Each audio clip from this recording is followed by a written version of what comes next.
तो ना देखो, motion of charge particle in an electric field, solenoid और टोरॉइड के बाद आपका motion of charge particle in electric field कि मतलब कोई भी चार्ज पार्टिकल है, कोई भी आवेशीय कण है, उसका मैग्नेटिक फील्ड में कैसा मोशन होगा। तो यहाँ पर देखें, ये हम एक रीजन तैयार करते हैं कि जैसे यहाँ पर ये आपका एक रीजन है, कोई क्षेत्र है, और यहाँ पर ये आपका मैग्नेटिक फील्ड है। मैग्नेटिक फील्ड का डायरेक्शन बता रहा है। मैग्नेटिक फील्ड का डायरेक्शन किधर है आपका? मैग्नेटिक फील्ड का डायरेक्शन इनवर्ड है। मैग्नेटिक फील्ड का डायरेक्शन इनवर्ड है। अब चलो यहाँ पर हम लोग सोचते हैं कि एक चार्ज पार्टिकल आपका वेलोसिटी के साथ क्या हुआ? मैग्नेटिक फील्ड में प्रवेश की। अब जब मैग्नेटिक फील्ड में प्रवेश की तो इसका फोर्स किधर होगा? क्योंकि हम लोग जानते हैं, बहुत सारे नियम पढ़े हम लोग कि मैग्नेटिक फील्ड का डायरेक्शन, इसके मोशन का डायरेक्शन और फोर्स का डायरेक्शन। तो आप लोग पढ़े, एक हम लोग पढ़े थे right hand palm rule. Right hand palm rule, तो राइट हैंड पाल्म रूल हमें क्या कहता है कि जैसे ये आपका कोई राइट हैंड है और तो ये आपका राइट हैंड हुआ, और राइट हैंड में कहता है कि अगर ये आपका ये 4 उंगली कि ये 4 उंगली अगर मैग्नेटिक फील्ड के दिशा में है और ये थंब अगर आपका वेलोसिटी या करंट के डायरेक्शन में है, वेलोसिटी या करंट के डायरेक्शन में है, तो इसका जो डायरेक्शन होता है ये थंब का डायरेक्शन, पाल्म का डायरेक्शन, तो ये पाल्म का डायरेक्शन हमें क्या देता है? फोर्स देता है। पाल्म का डायरेक्शन हमें फोर्स देता है, जो हम पीछे भी हम लोग डायरेक्शन में लिख चुके हैं। अब यहाँ पर देखो, ये आपका मैग्नेटिक फील्ड का डायरेक्शन है। आपका चार्ज पार्टिकल किधर जा रहा है? थंब की ओर। फोर्स किधर लग रहा है? फोर्स लग रहा है आपका ऊपर की ओर। क्या करेगा ये? एक तो मान लो ये वेलोसिटी के कारण आगे बढ़ना चाहेगी, यस या नो? तो ये वेलोसिटी के कारण आगे बढ़ना चाहेगी, लेकिन फोर्स किधर लग रहा है? फोर्स ऊपर की ओर लग रहा है। तो इस तरीके से ये चार्ज पार्टिकल इस तरीके से यहाँ पे मुड़ेगी, यस या नो? अब देखो यहाँ पर ये थोड़ा सा मुड़ी, फिर क्या होगा? फिर आपका मैग्नेटिक फील्ड नीचे, थंब ये हुआ, फिर किधर फोर्स लग रहा है? इसके ऊपर की ओर। ये चार्ज पार्टिकल इस तरीके से चलो यहाँ पर आ गई। अब यहाँ पर देखो क्या हो गया कि ये मैग्नेटिक फील्ड का डायरेक्शन, ये थंब का डायरेक्शन, फोर्स किधर लग रहा है? इस तरीके से। तो ये फोर्स हर वक्त आपको इस तरीके से सर्कुलर पाथ में लगते जाएगी। अब यहाँ पर गौर करना, ये देखो, ये मैग्नेटिक फील्ड का डायरेक्शन, ये इसके मोशन का डायरेक्शन, फोर्स किधर लगना शुरू हो गया? तो फोर्स आपका नीचे की ओर लगना शुरू हो गया, और इसी तरीके से ये आपका घूमते जाएगा। अब देखो यहाँ पर इस डायरेक्शन में ये मैग्नेटिक फील्ड अंदर की ओर, थंब इधर, फोर्स किधर लगने लगा? इस तरफ से। तो हम लोग क्या देखते हैं? हम लोग देख रहे हैं कि इस पर जो फोर्स लगता है, तो ये फोर्स यहाँ पर था तो ये ऊपर लग रहा था, ये फोर्स इधर लग रहा था, ये फोर्स इधर लग रहा था, और ये फोर्स इधर लग रहा था, यस या नो? कैसा पाथ बना? सर्कुलर पाथ बना। और आप जानते हो कि जब कोई जब कोई बॉडी सर्कुलर पाथ पर घूमती है तो एक फोर्स हर वक्त उसके सेंटर की ओर लगता है, उसके सेंटर की ओर लगता है, जिसे हम क्या कहते हैं? Centripetal force. सेंट्रीपिटल फोर्स, निश्चित समझ गए होंगे बात को। तो ये इस कारण से ये सर्कुलर पाथ को फॉलो कर लेता है, क्लियर? अब यहाँ पर जब ये सर्कुलर पाथ को फॉलो करता है तो 2 प्रकार का वेलोसिटी डेवलप किया, 2 प्रकार का फोर्स डेवलप किया। एक तो मैग्नेटिक फोर्स हुआ, और दूसरा कौन सा फोर्स बन गया? सेंट्रीपिटल फोर्स बना, जिसको हम अभिकेंद्र बल कहते हैं। अभिकेंद्र बल कहते हैं। तो ये चुंबकीय फोर्स, कि ये आपका मैग्नेटिक फोर्स क्या होता है? तो ये आपका मैग्नेटिक फोर्स किसके बराबर हो जाता है? तो ये सेंट्रीपिटल फोर्स के बराबर हो जाता है। तो ये सेंट्रीपिटल, मैग्नेटिक फोर्स का मतलब चुंबकीय बल, सेंट्रीपिटल फोर्स का मतलब अभिकेंद्र बल। ये फोर्स कितना होता है? तो ये फोर्स आप जानते हो QV होता है। मैग्नेटिक फोर्स कितना लगता है? पढ़े है ना, QV cross B। QV cross B, maximum force कितना होता है? QVB, clear? और सेंट्रीपिटल फोर्स कितना होता है? सेंट्रीपिटल फोर्स का फार्मूला होता है mv²/r। mv²/r का मतलब ये आपका रेडियस हुआ सेंटर से, क्लियर? तो ये आपका mv²/r। चलो एक भी कैंसिल, ये एक भी कैंसिल, ये आपको बच गया QB। QB is equal to क्या हो गया? mv/r। M B by R. Clear? यहाँ से हम रेडियस निकाल लेते हैं, तो ये रेडियस आपको हो जाता है कि R is equal to M B या बटा क्यू बी। तो ये जो हमें निकला, ये क्या निकला? रेडियस ऑफ सर्कुलर पाथ, कि जब कोई चार्ज पार्टिकल मैग्नेटिक फील्ड में प्रवेश करेगा तो उसका रेडियस कितना होगा? M B by Q B, M B by Q B. Clear? अब देखो मेन इसमें हमको देखा जाता है नहीं, इसका टाइम पीरियड क्या होगा निकालने का। आप हर चीज़ निकाल सकते हो। अगर यहाँ हम बात करें तो मास और वेलोसिटी के प्रोडक्ट को क्या कहते हैं? मोमेंटम कहते हैं, संवेग कहते हैं। संवेग किसे कहते हैं? किसी वस्तु के द्रव्यमान और वेग के गुणनफल को संवेग कहते हैं। तो यहाँ पर मास m है, वेलोसिटी भी है, दोनों का प्रोडक्ट क्या बन जाएगा? मोमेंटम। अगर हमें मोमेंटम बोले तो क्या हो जाएगा? Q B R, Q B are.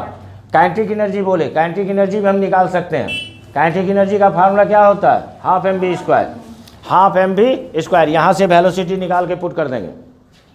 Clear? लेकिन बेसिकली इसमें जो पूछा जाता है नहीं, टाइम पीरियड, वो कितने समय में चक्कर लगा लेगी। टाइम पीरियड का मतलब क्या होता है कि time taken by the particle to complete one revolution. किसी वस्तु को एक चक्कर पूरा करने में जितना समय लगता है उसे टाइम पीरियड कहते हैं। क्लियर? उसे क्या कहेंगे? तो उसे टाइम पीरियड कहते हैं। अब अगर मान लो कि हम टाइम पीरियड निकालें t इज इक्वल टू, तो एक चक्कर जब ये लगाएगा कितना डिस्टेंस हो जाएगा? 2 पाई आर। कितना डिस्टेंस होगा? 2 पाई आर। तो ये आपका हो गया 2 पाई आर। अब बटा क्या दे दें? वेलोसिटी, क्योंकि अगर आप डिस्प्लेसमेंट में वेलोसिटी से डिवाइड करते हो तो टाइम मिल जाता है। क्लियर? अब जब ये आपको टाइम मिला तो ये हो जाएगा 2 पाई आर का value m into V by क्या होगा? v into Q B. Clear? ये v तो है ही है, v इंटू क्यू बी। ये v और v क्या हुआ? कैंसिल हो गया। और इस तरीके से आपको टाइम पीरियड मिल जाता है 2 पाई m बटा क्या हो गया? Q B. तो टाइम पीरियड हमें मिल जाता है, टाइम पीरियड t बराबर होता है 2 पाई m बटा क्या हो गया? Q B. तो जब कोई चार्ज पार्टिकल इस मैग्नेटिक फील्ड में प्रवेश करती है तो वो कितना टाइम पीरियड लेगा? तो टाइम पीरियड आपका बन जाएगा 2 पाई m बटा क्यू बी। यहाँ पर Q क्या है? Charge of electron. M क्या है? Mass of electron, mass of electron. Magnetic field दिया रहेगा। बात समझ गए? अब अगर यहाँ पर बोले कि नहीं फ्रीक्वेंसी क्या होगी, तो फ्रीक्वेंसी, नाउ देखो लास्ट पार्ट इसका कि ये हुआ फ्रीक्वेंसी। फ्रीक्वेंसी किसे कहते हैं? आवृत्ति।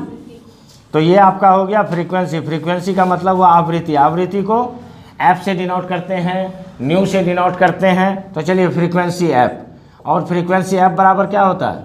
1 बटा टाइम पीरियड। तो 1 बटा टाइम पीरियड कर दीजिए। टाइम पीरियड का फार्मूला आया 2 पाई m बटा क्यू बी। तो यहाँ पर f अगर करें तो ये क्या बन जाएगा? ये आपका बन जाएगा क्यू बी या बटा 2 पाई m। यस या नो? तो ये था आपका कि जब आपका कोई चार्ज पार्टिकल मैग्नेटिक फील्ड में प्रवेश करता है तो उसका रेडियस कितना बनेगा, रेडियस कितना, कौन से सर्किल पे घूमेगा, उसका रेडियस क्या होगा, उसका टाइम पीरियड क्या होगा, उसका फ्रीक्वेंसी क्या होगा। बाकी इसके बाद जल्दी आपको मोमेंटम और काइनेटिक एनर्जी इसमें नहीं पूछा जाता है। इस लेवल में, 12th लेवल में नहीं पूछा जाता है, लेकिन जब हम अपर लेवल का बात करते हैं तो वहाँ पर पूछा जाता है। अब अगर हम मोमेंटम पूछ दे तो मोमेंटम क्या बन जाएगा? m इंटू वी को मोमेंटम कहते हैं, क्यू बी आर। अगर काइनेटिक एनर्जी पूछ दे, काइनेटिक एनर्जी का फार्मूला क्या होता है? Half M B square, half M B square. Half M put कीजिए, वेलोसिटी निकाल के यहाँ से v बराबर क्या हो जाएगा? क्यू बी आर बटे m। डायरेक्ट पुट करेंगे, मतलब हर एक फिजिकल क्वांटिटी हम इससे निकाल सकते हैं। क्लियर? तो चलिए इसको राइट कीजिए।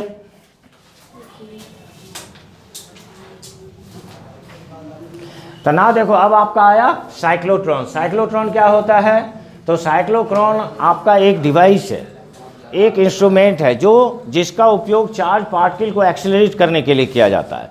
एक्सेलरेट का मतलब उसके स्पीड को हम लोग बढ़ा देते हैं, उसके स्पीड को बढ़ा देते हैं। और फिर उस चार्ज पार्टिकल का यूज आपका न्यूक्लियर रिएक्टर और भी बहुत जगह किया जाता है। क्लियर? तो ये कहता है कि इट इज़ ए डिवाइस। सबसे पहला it is a device which is use, थोड़ा ध्यान देके, which is use to accelerate, कि विच इज़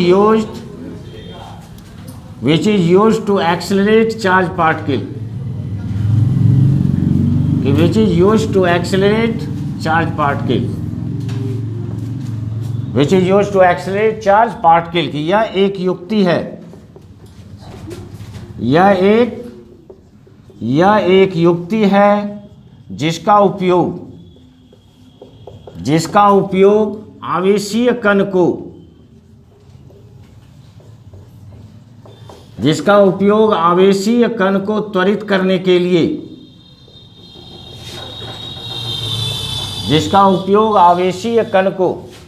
त्वरित करने के लिए किया जाता है।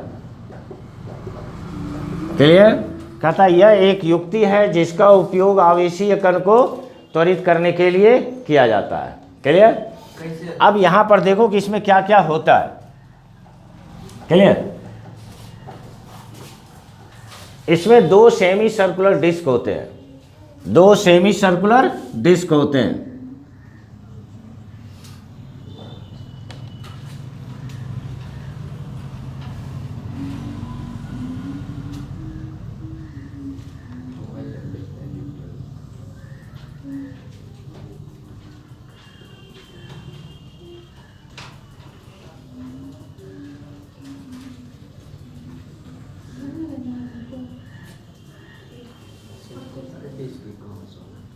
ध्यान से इसको अच्छी तरीके से जैसे जैसे हम खींच रहे हैं वैसे खींचते जाइए। तो इसमें आपका दो सेमी सर्कुलर डिस्क होता है। सेमी सर्कुलर डिस्क का मतलब हुआ अर्धवृत्ताकार चकती। तो ये आपका अर्धवृत्ताकार प्लेट है, चकती है। क्लियर? तो ये देखें, ये आपका दो अर्धवृत्ताकार चकती है। इसको हाई फ्रीक्वेंसी इलेक्ट्रिक फील्ड से जोड़ दिया जाता है। हाई फ्रीक्वेंसी इलेक्ट्रिक फील्ड से जोड़ने का मतलब है यहाँ पर बहुत ज़्यादा इलेक्ट्रिक फील्ड भी है, और इसे हम दो परमानेंट मैग्नेटिक पोल के बीच रख देते हैं। ऊपर आपका नॉर्थ पोल हुआ, नीचे क्या लिए? South pole. तो इसका परिणाम हुआ कि यहाँ पर मैग्नेटिक फील्ड भी डेवलप हो गया। सबसे पहला काम क्या किया हमने, इसमें दो सेमी सर्कुलर डिस्क होते हैं जिसे हाई फ्रीक्वेंसी इलेक्ट्रिक फील्ड से जोड़ दिया जाता है। हाई फ्रीक्वेंसी इलेक्ट्रिक फील्ड से जोड़े तो यहाँ पर आपका इलेक्ट्रिक फील्ड भी डेवलप हो जाता है। क्लियर? जब किसी चार्ज पार्टिकल को, ये पूरा एपैरेटस एक मेटल बॉक्स के अंदर बंद रहता है जहाँ पर लो प्रेशर गैस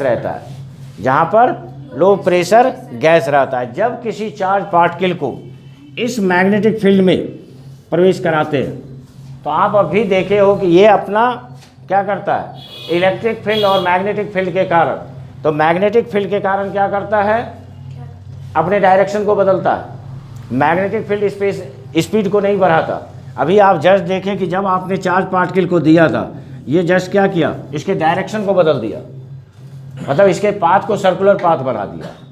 और इलेक्ट्रिक फील्ड क्या करता है कि इलेक्ट्रिक फील्ड स्पीड को बढ़ाता है। अब जो ही आप चार्ज पार्टिकल यहाँ पर देंगे, ये क्या करेगा, ये चार्ज पार्टिकल बहुत तेज़ी से आगे की ओर बढ़ेगा क्योंकि वहाँ पर बहुत ज़्यादा इलेक्ट्रिक फील्ड है। और ये चार्ज पार्टिकल बढ़ते हुए इसका डायरेक्शन चेंज करते जा रहा है। मैग्नेटिक फील्ड के कारण डायरेक्शन चेंज करेगा, यस या नो। और जो ही ये डिस्क के अंदर प्रवेश करेगी चार्ज पार्टिकल, तो किसी भी कंडक्टर के अंदर इलेक्ट्रिक फील्ड क्या होता है, इलेक्ट्रिक फील्ड 0 हो जाती है। अब यहाँ जो ही ये अंदर गई, इलेक्ट्रिक फील्ड काम करना बंद कर दिया, उसके कारण कोई फोर्स नहीं लगेगा, मैग्नेटिक फोर्स लग रहा है। अब ये मैग्नेटिक फोर्स क्या करता है कि इसे इस तरीके से फिर ये घुमाना शुरू करेगा। फिर यहाँ पर जो ही आएगी बीच वाले जगह पर, फिर यहाँ पर इलेक्ट्रिक फील्ड है, फिर क्या होगा, फिर स्पीड बढ़ेगा, और मैग्नेटिक फील्ड उसी तरीके से अपना डायरेक्शन चेंज करते जाएगी। फिर यहाँ अंदर आएगा, फिर इलेक्ट्रिक फील्ड 0 हो गया। क्लियर? मैग्नेटिक फील्ड वर्क कर रहा है। मैग्नेटिक फील्ड क्या करता है, मैग्नेटिक फील्ड आपका डायरेक्शन बदलता है और इलेक्ट्रिक फील्ड उसके स्पीड को बढ़ाते जाता है, जिसके कारण ये जो चार्ज पार्टिकल है वो इस डिस्क के चारों तरफ घूमने लगती है, और एक आउटलेट बनाते हैं। उस आउटलेट के द्वारा हम क्या करते हैं, उस चार्ज पार्टिकल को बाहर ले लेते हैं जिसका स्पीड बहुत ज़्यादा होती है। तो एक्चुअली इसका काम क्या है, कि हम चार्ज पार्टिकल को एक्सीलरेट कर देते हैं। तो ये हुआ आपका cyclotron.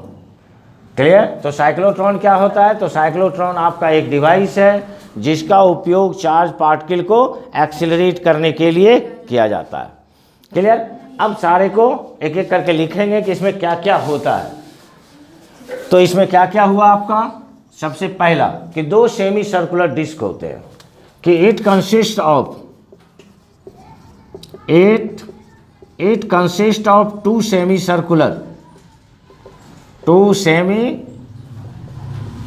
Circular disc called disc. इसे हम लोग क्या कहते हैं, इसे डिस्क कहते हैं। तो ये हो गया कॉल्ड डिस्क। बात समझ गए?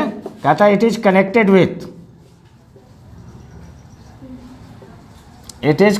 With high frequency, it is connected with high frequency electric field, it is connected with high frequency electric field. Clear? It is capped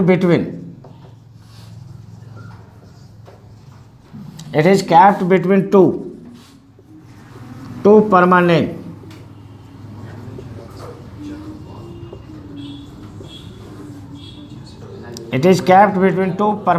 magnetic poles. Clear? Whole apparatus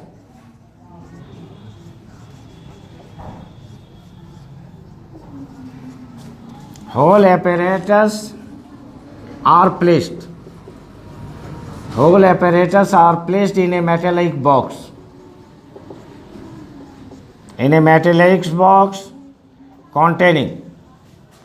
containing low pressure gas. तो ये आपका low pressure gas. when a charged particle is placed between disks, when a charged particle is placed between disks,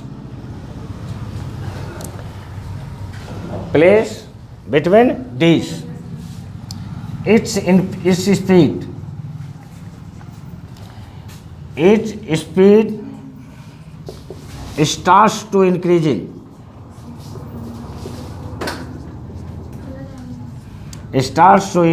due to electric field,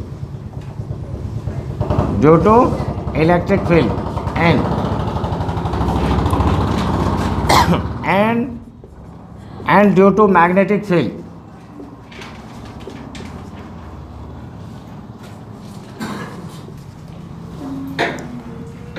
Due to magnetic field, its direction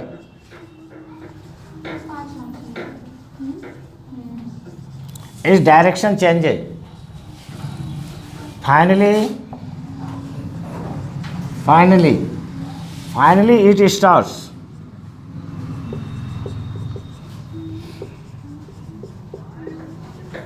starts moving along circular path,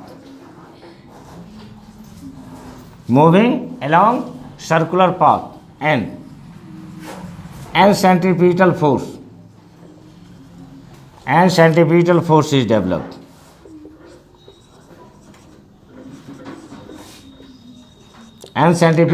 is developed. Clear? तो ये आपका हुआ इसका sentence. तो चलिए इसको right कीजिए।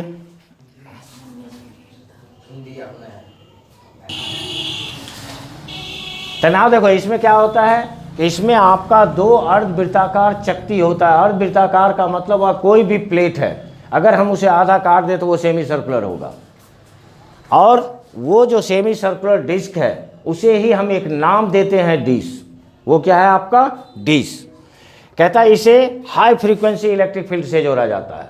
High frequency electric field से जोड़ने का मतलब है कि वहाँ पर बहुत हाई इलेक्ट्रिक फील्ड भी उत्पन्न होगा। क्लियर? अब ये कहता है कि इस पूरे सिस्टम को दो मैग्नेटिक पोल के बीच पे रखते हैं। एक नॉर्थ पोल हुआ, दूसरा कौन सा हुआ आपका? साउथ पोल हुआ। ड्यू टू मैग्नेटिक फील्ड, ज्यों ही आप नॉर्थ पोल और साउथ पोल को इस्टेब्लिश किए तो नॉर्थ पोल से साउथ पोल की ओर मैग्नेटिक फील्ड उत्पन्न हो जाता है। तो ये मैग्नेटिक फील्ड हो गया। अब ये कहता है ये जो पूरा उपकरण है पूरा एपरेटस ऐसे एक मेटल बॉक्स के अंदर बंद रहता है, वहाँ पर लो प्रेशर गैस उपस्थित रहता है। अब जब आपका कोई चार्ज पार्टिकल इस डिस्क के बीच में प्लेस किया जाएगा, तो आपको हम बताएं कि इलेक्ट्रिक फील्ड के कारण क्या होता है, इलेक्ट्रिक फील्ड के कारण इसका स्पीड बढ़ना शुरू होता है। और इलेक्ट्रिक फील्ड में भी जो ही इलेक्ट्रिक फील्ड ये बीच में जब तक है, यहाँ से स्पीड यहाँ तक बढ़ा, जो ही उस डिस्क के अंदर प्रवेश करेगी तो किसी भी कंडक्टर के अंदर इलेक्ट्रिक फील्ड जीरो होता है, इलेक्ट्रिक फील्ड जीरो होता है। तो यहाँ पर दो, ये आपका इलेक्ट्रिक फील्ड इसके स्पीड को बढ़ा रहा है, और मैग्नेटिक फील्ड क्या कर रहा है, मैग्नेटिक फील्ड उसके डायरेक्शन को चेंज कर रहा है, मैग्नेटिक फील्ड इसके डायरेक्शन को चेंज कर रहा है। तो इलेक्ट्रिक फील्ड के कारण लगातार हर चक्कर में इसका स्पीड बढ़ते जाता है, और मैग्नेटिक फील्ड के कारण इसका डायरेक्शन बदलते जाता है। और अभी जस्ट इसके पहले हम लोग देखे थे कि वो डायरेक्शन अगर बदलता है तो कैसा रूप प्राप्त होता है, तो सर्कुलर रूप प्राप्त होता है। कैसा रूप प्राप्त होता है, तो सर्कुलर रूप प्राप्त होता है। तो ये कहता है कि जब आवेशीय कण को डिस्क के बीच में प्लेस किया जाता है तो विद्युत क्षेत्र के कारण इसकी गति बढ़ती जाती है, और चुंबकीय क्षेत्र के कारण इसकी दिशा बदलती जाती है, और वह वृत्ताकार रूप में घूमने लगती है। और जब वो वृत्ताकार रूप में घूमती है तो वहाँ पर सेंट्रीपिटल फोर्स भी उत्पन्न हो जाता है। क्लियर? तो ये कंप्लीट, ये लिख लिए सबको, मिटा दें। चलो ना, देखो यहाँ पर भी अब सेम केस होगा जो केस हम लोग पहले पढ़े, कि यहाँ पर भी आपका क्या क्या कौन कौन सा फोर्स हुआ। एक तो मैग्नेटिक फोर्स हुआ, और दूसरा क्या हुआ, दूसरा आपका सेंट्रीपिटल फोर्स हुआ। फिर दोनों को इक्वेट कर देंगे, जिस तरीके से हम लोग पीछे रेडियस निकाले थे कि कौन कितना रेडियस का सर्कुलर पाथ फॉलो करेगी, कितना उसका वेलोसिटी होगा, कितना उसका टाइम पीरियड होगा, और कितना उसका फ्रीक्वेंसी होगा। सारा का सारा डाटा सेम, सारा का सारा डाटा सेम। तो यहाँ भी आपका होगा कि ये जो मैग्नेटिक फोर्स है, तो ये मैग्नेटिक फोर्स का मतलब चुंबकीय बल, और ये आपका हो गया सेंट्रीपिटल फोर्स, सेंट्रीपिटल फोर्स। तो ये आपका बन जाता है चुंबकीय बल, चुंबकीय बल। और ये क्या हो जाएगा, तो ये आपका हो जाता है अभिकेंद्र बल। क्लियर? चुंबकीय बल कितना होता है, तो QVB, इसके जस्ट पहले भी हम लोग लिखे हैं, तो ये हो गया QVB। और ये सेंट्रीपिटल फोर्स कितना होगा, mv²/r। अगर आपको साइक्लोट्रॉन पूछा जाता है तो ये भी लिखना पड़ेगा। बात समझ गए? तो ये हो गया QVB बराबर क्या हो गया आपका, mv²/r। यहाँ पर ये भी कैंसिल, आपको बच जाता है QB बराबर क्या हो जाएगा, तो mv/r। और इससे हम रेडियस निकाल लेते हैं, तो ये रेडियस आपको कितना निकल गया, mv/QB, जो कि हम लोग पहले भी निकाले हैं। अब बात आती है कि अगर हम इसका टाइम पीरियड निकालें तो सेम फार्मूला आपको आएगा। तो ये टाइम पीरियड बराबर क्या हो जाता है, 2πr/b। तो ये आपका हो गया 2π, r के जगह पर आ गया दिस वन QB। क्लियर? बात समझ गए? ये अगेन भी कैंसिल, और आपको क्या बच जाएगा, आपको बच जाएगा 2πm। अब बटा क्या होता है, QB। क्लियर? तो ये टाइम पीरियड बराबर आपको मिल जाएगा 2πm बटा क्या हो जाएगा, QB।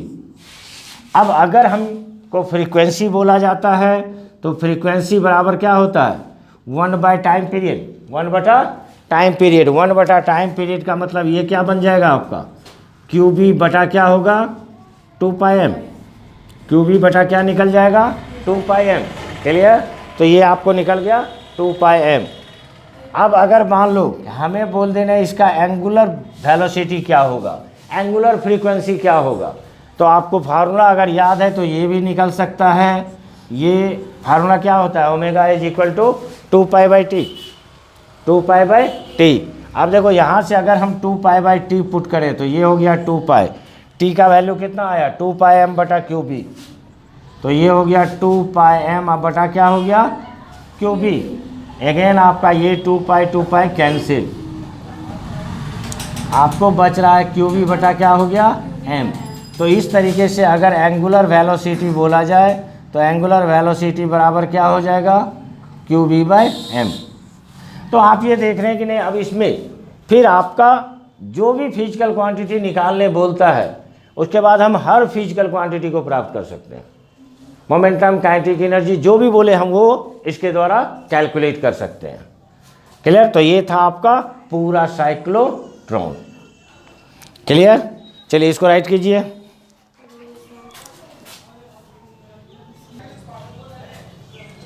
तो चलिए उम्मीद तो लिख लिए होंगे, और जिन्हें भी लिखने में प्रॉब्लम होती है तो वो कहीं पर वीडियो को पॉज करके अच्छी तरीके से लिख सकते हैं। क्लियर? तो इसी तरीके से मन लगा के पढ़ते रहिए, अच्छी तरीके से पढ़ते रहिए और आगे बढ़ते रहिए। बाकी हम हैं मुकेश सर और अपना इंस्टीट्यूट का नाम है आईपीसी फिजिक्स, चैनल का भी नाम है आईपीसी फिजिक्स। तो चलिए इसको सब्सक्राइब करें और मन लगा के पढ़ते रहें। क्लियर? ओके, फिर बाद में मिलते हैं, तब तक के लिए थैंक यू।